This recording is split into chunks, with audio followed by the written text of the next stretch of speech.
2h41, chegou o momento do mercado financeiro e em destaque o lucro recorde da Petrobras.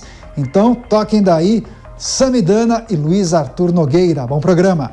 Renato, boa tarde a todos. Pois é, Luiz, a Petrobras surpreendeu e é o principal destaque do dia, pelo menos na minha leitura. Verdade, Sami. Boa tarde a você que nos acompanha também. Obrigado pelo carinho da sua audiência. O presidente da Petrobras, José Mauro Ferreira Coelho, afirmou hoje em teleconferência com analistas que a empresa segue comprometida com as estratégias delineadas no plano estratégico da companhia e ressaltou que a Petrobras vai se manter focada em ativos em que tem vantagem competitiva. A Petrobras apresentou ontem um lucro recorde de 44 bilhões e meio de reais no primeiro trimestre. O resultado é 3.718% superior ao registrado nos 3 primeiros meses de 2021. Para o presidente da estatal, os resultados da companhia refletem não apenas a elevação do preço do barril do petróleo, mas também uma gestão responsável da empresa nos últimos anos. Vamos ver também agora, neste momento, o comentário feito pelo presidente Jair Bolsonaro, que não ficou satisfeito com esse lucro recorde da Petrobras, porque, na visão dele, os combustíveis estão muito caros aqui no Brasil. Ou de sociedade de economia mista, ela deve ter a função social. Petrobras, estamos em guerra. Petrobras, não aumente mais o preço dos combustíveis. O lucro de vocês é um estupro, é um absurdo. Vocês não podem aumentar mais o preço do combustível. Bom, esse é um tema polêmico, eu vou dar a minha opinião, o Sami dá a dele. Eu acho que nesse aspecto, preço de combustíveis, tanto o presidente Bolsonaro quanto o ex-presidente Lula, os dois estão errados. Os dois querem controlar preços, os dois querem intervir na Petrobras e, na minha opinião, não é função da Petrobras fazer política social. Minha sugestão, o governo, que é o maior acionista, a União da Petrobras, vai receber dezenas de bilhões de reais frutos deste lucro recorde. O governo que use esse dinheiro que ele vai receber para, se ele quiser, baratear preço de diesel, preço de gasolina, estimular o etanol. Agora, obrigar a Petrobras, que é uma empresa com capital aberto, a usar o caixa dela para reduzir preço de combustível, eu, particularmente, não concordo. Ter lucro é saudável para uma empresa, ainda mais uma petroleira, que exige investimentos em tecnologia para manter isso. Quanto a preço de qualquer commodity, é necessário seguir regras de mercado, ou seja, o preço internacional. Se você não segue o preço internacional, você tem problemas de abastecimento. Devemos lembrar que, se tiver mais barato o combustível, em descompasso com o mundo, os importadores simplesmente não terão interesse e aí vai faltar combustível. Segundo ponto é o que o Luiz falou. É uma empresa que dá lucro, o governo, como majoritário, tem uma parte desse lucro distribuído em forma de dividendos. Então, você pode pegar esse dinheiro e fazer uma política, por exemplo, visando os menos favorecidos ou quem você entende que sofre mais com combustível alto. Agora, empresa estatal ficar dando prejuízo e ser ineficiente para um bem maior, a gente vai para o rumo da Argentina, da Venezuela, do Lula e de tantos outros países. Assim, a literatura de economia é bem clara quanto a isso. Todo mundo que quis bater em preço de mercado se deu mal. Bom, vamos dar uma olhada agora nas moedas e na Bolsa de Valores, começando pelas moedas. O dólar sobe um pouco, ontem fechou em R$ 5,01, neste momento uma alta de 0,37 aos R$ 5,05. O euro também sobe, o euro sobe 0,61% aos R$ 5,33. E o Bitcoin, que anda sofrendo bastante desde o início do ano, ele acumula nesse dia uma perda de 0,93% aos 36.209 dólares. A gente também tem o Ibovespa, vale a pena comentar, um movimento interessante. O Ibovespa abriu, ensaiou uma alta, saíram os dados americanos do payroll, que é de emprego, veio mais aquecido. Dados mais aquecidos, o que o investidor do mundo pensa? Os Estados Unidos vai subir os juros para conter a inflação, não vai ter tanto perigo de recessão. E essa ameaça fez com que a Bolsa caísse. Porém, começaram a sair os balanços das empresas brasileiras, como o que a gente viu da Petrobras. Então, ela teve uma queda, se recuperou e, nesse momento, o Ibovespa trabalha com uma leve alta de 0,21% aos 105.523 pontos, Luiz. Sami, duas informações importantes que envolvem a Bolsa de Valores. Uma em relação à Vale, vou falar já sobre o preço do minério de ferro, e a outra a Petrobras, o assunto que a gente comentou agora há pouco.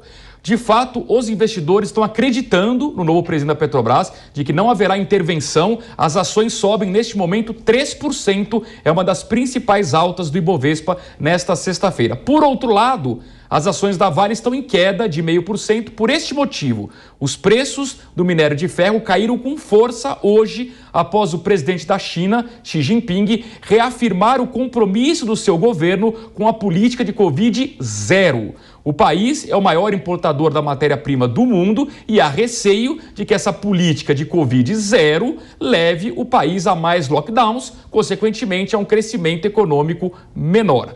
Nos portos do norte da China, o minério com teor de 62% de ferro encerrou o dia a $139 a tonelada, com uma queda de 4,7% em relação ao dia anterior. Esse é o preço mais baixo do minério de ferro no mercado à vista dos últimos 10 dias. Agora, a principal matéria-prima do aço exibe uma queda de 2,4% no acumulado do mês de maio. A valorização acumulada no ano já foi reduzida em 16,8%. E claro que a queda no minério de ferro, fruto desse desaquecimento na economia chinesa, é ruim para as ações da Vale.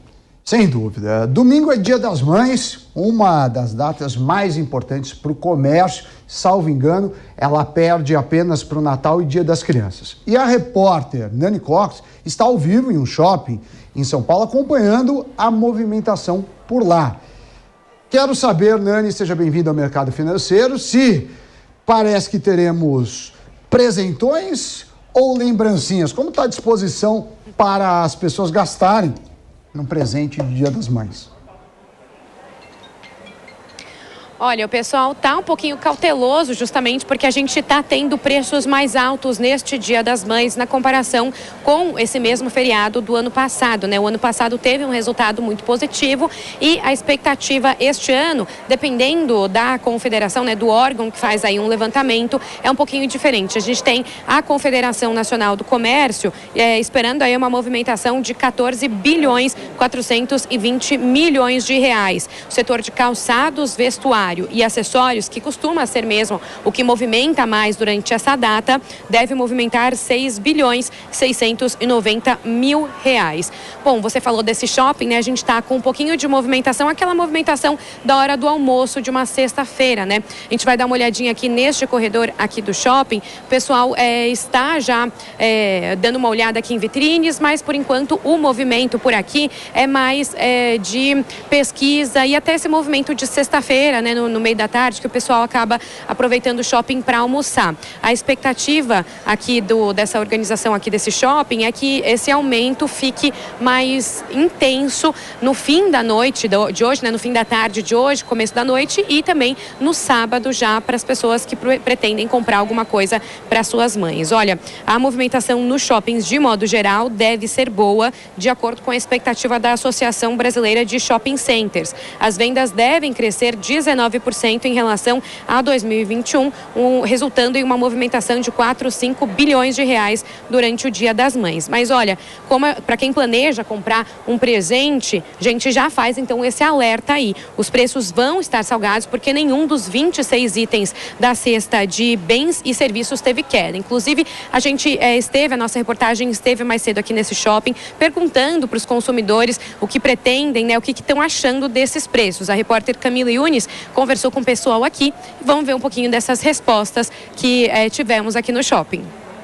Coisa muito cara, e barato não tem, mas assim, precinho bom, mas as coisas, a maioria tá muito cara. Deu para encaixar no bolso, mas assim, eu fui procurando dentro do que eu queria, o que dava para comprar mais, assim. Então, o precinho mais ou menos razoável. O que achou dos preços?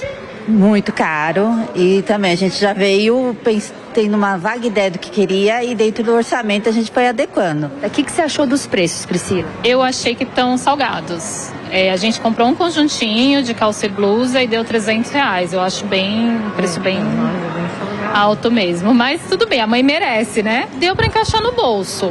Mas assim, tem que escolher bem para acabar não gastando mais do que você pode, né? Do que o seu orçamento, entendeu? Bom, então o pessoal fazendo mesmo essa pesquisa de preço para evitar gastar muito, até porque não tá fácil, né, neste momento, mesmo no Dia das Mães, colocar esses presentes no bolso. Inclusive, os destaques para esse aumento de preços estão para os eletrodomésticos. Olha, refrigeradores tiveram um aumento de 27,8%, fogões 24,9% e itens de mobiliário um aumento de 19,4%. Então, sempre ressaltando aquela recomendação que a gente dá em todas essas grandes datas, né, festivas, de pesquisar muito bem antes de comprar, fazer a comparação de preços, também pesquisar muito na internet e tomar cuidado também com os sites que essas compras são feitas para evitar qualquer tipo de fraude ou até clonagem de cartão. Eu volto com vocês. Muito obrigado, Nani. Dia das Mães a gente sabe que é uma data importante, mas os preços subiram muito. Mesma coisa que acontece na indústria de eletrônicos, automóveis, tem faltado peças. E o Covid na China também piora a situação. Por quê? Porque você não está conseguindo escoar a produção. Então, a gente teve a pandemia inicialmente, em 2020, seguida por guerra e agora esse lockdown, ou seja, encalacrou-se tudo na produção e a gente sente no bolso, sem sombra de dúvidas, Luiz. Verdade, Sam. Interessante essa pergunta aqui no nosso GC, quem nos acompanha pela TV Jovem Pan News, né? Dia das Mães, presentão ou lembrancinha? Tá tudo para lembrancinha, né? Por quê? Porque os preços subiram muito. A lembrancinha você paga ali no Pix, no débito à vista, né? Não é um valor alto. Agora, o presentão pressupõe um produto que você vai financiar. E financiamento com alta de juros aqui no Brasil, não só no Brasil, no mundo inteiro, mas em particular aqui no Brasil, isso está encarecendo o crédito, o que torna as parcelas mais gordas e muitas vezes elas não cabem mais no orçamento doméstico. Mas como o Dia das Mães é uma data muito importante, ninguém vai deixar de dar um presente para a mamãe, não é verdade? Ou para a esposa, que é a mãe dos filhos. Consequentemente, o presente vai ser comprado. O que provavelmente vai acontecer são valores menores, o que pode reduzir o faturamento do comércio. Os aluguéis residenciais ficaram 0,82% mais caros em abril. Os dados são do Índice de Variação de Aluguéis Residenciais divulgados hoje pela FGV, né, Fundação Getúlio Vargas. Em 12 meses, o índice acumulou uma alta de 8,24%, a maior variação da série histórica, que foi iniciada em janeiro de 2019. Então, dá uma olhada no gráfico aqui, a gente vê que os aluguéis, né, até abril de 2021 estavam indo de lado, subia pouquinho, descia um pouquinho, e aí sim tivemos altas mais fortes a partir de novembro. Agora, o ritmo de aumento praticamente o mesmo em março e em abril. Lembrando que esse índice é uma tentativa da FGV, que também calcula IGPM, para mostrar quanto de fato os preços estão subindo. Temos o gráfico de 12 meses, que sempre dá uma outra desenhada, uma outra figura. Olha só, se a gente olhar, por exemplo, abril do ano passado, o acumulado em 12 meses era 0,9%. Agora, o maior valor da série histórica, 8,2%. Ainda assim, é muito menor do que o IGPM, ou o IGPDI, que está na casa de 13%, 14%. Verdade. De alguma forma, reflete o aquecimento do mercado imobiliário. Tem um lado positivo nessa história, mas claro que para o inquilino não é uma boa notícia. Bom, por falar em notícia, uma importante, hein? O ministro Alexandre de Moraes, do Supremo Tribunal Federal, acatou o pedido do Partido Solidariedade e suspendeu a redução do IPI para produtos brasileiros que também são produzidos pela Zona Franca de Manaus. Ou seja, a equipe econômica do ministro Paulo Guedes tinha anunciado uma redução do IPI para todos os produtos. Isso iria prejudicar a Zona Franca de Manaus, que já é isenta de pagar o IPI. O que fez o ministro Alexandre de Moraes, do STF? Diz o seguinte, olha, pode reduzir IPI para todo mundo, exceto aqueles itens que já são produzidos na Zona Franca de Manaus. Com isso, ele mantém uma competitividade. Agora, é um assunto muito polêmico, porque em nome de uma preservação da Zona Franca de Manaus, se prejudica alguns setores, Sami. É economista agora. O STF agora é economista também, agora quer saber de política econômica. Eu acredito que essa questão da Zona Franca é uma questão sensível, precisa ser estudada do ponto de vista econômico. Agora, começar direito adquirido, a gente está cheio de subsídios no país, por isso que a gente tem uma carga desigual. Ou seja, a carga média é 36% do PIB, mais ou menos, mas tem gente que paga 5%, tem gente que paga 70%. Então a gente tem que tomar cuidado, porque não vai ter reforma tributária nenhuma. E esse tipo de coisa me parece que não é da esfera do Supremo. Então, a gente precisa analisar com calma. E eu gostaria mais de economistas analisando políticas econômicas do que o Supremo, que em tese é para guardar a Constituição. Até onde eu sei, isso não é previsto na Constituição. 2h57. Agora um assunto que eu sei que o Sami gosta muito, a polêmica de despacho de bagagens. Líderes do Senado sinalizam que vão aprovar, atenção, aprovar o despacho gratuito de bagagens em voos comerciais, aquilo que já foi anteriormente aprovado, inclusive na Câmara dos Deputados. Nós vamos ao vivo a Brasília com mais informações da repórter Luciana Verdolim. Luciana, se eu não estiver interpretando de forma errada, significa que a bomba vai cair no colo do presidente Jair Bolsonaro, que eventualmente terá de vetar esse tema. É isso mesmo? Boa tarde. Olha, exatamente isso, Luiz. Boa tarde para você, para o Sami, para todos. A discussão está se dando numa medida provisória do governo que tratar da questão do setor aéreo brasileiro. Essa gratuidade das bagagens foi incluída lá na Câmara dos Deputados. Já foi aprovado na Câmara e agora a sinalização que a gente tem de que vai ser aprovada também no Senado Federal. Qual que é o problema? É aquele discurso de quando as regras mudaram, de que a passagem ficaria mais barata. O grande questionamento que a gente viu na audiência pública aqui em Brasília essa semana foi que os senadores cobraram que não houve a redução das tarifas e que depois da pandemia o preço explodiu e por isso não se justifica mais essa questão de se pagar, cobrar pelo despacho de bagagem com a garantia de ter uma passagem mais barata, o que não aconteceu em momento nenhum. As companhias se defendem, dizem que o problema, que o momento é bastante complicado e que se houver a gratuidade, todos os passageiros vão acabar dividindo o custo daquelas pessoas que querem levar uma bagagem mais pesada. A expectativa é de aprovação nas próximas semanas. Aqui no Palácio do Planalto, a equipe econômica já tem recomendado que, se realmente a proposta for aprovada, que o presidente Jair Bolsonaro vete, porque o discurso da redução das tarifas, né, das passagens, foi um discurso realmente equivocado. Mas a área técnica do governo diz que é preciso você manter essa cobrança para até atrair empresas de baixo custo que operam no exterior. Os senadores retrucam até esse argumento. Dizem que a gente mudou as regras, está pagando mais caro, está pagando pelo despacho da bagagem. Essas empresas não vieram e o que é pior, muita gente carrega bagagem de mão para chegar lá na porta do embarque, já na porta do avião, a companhia aérea oferecer um despacho gratuito porque não tem espaço dentro da cabine. Então, muita reclamação e a avaliação aqui do governo é de que dificilmente o presidente Jair Bolsonaro, se a proposta mesmo for aprovada pelo Congresso, vai vetar esse benefício, né, para o consumidor em ano de eleição. Esse tema é polêmico, hein, Sami? Fazer o benefício com o dinheiro dos outros, né? A questão é a seguinte, para você afirmar que você baixou o preço da passagem, aumentou, você precisa controlar outras variáveis. Por exemplo, o combustível da aviação precisa estar estável. Então, me parece muito mal feito e não gosto desse tipo de interferência.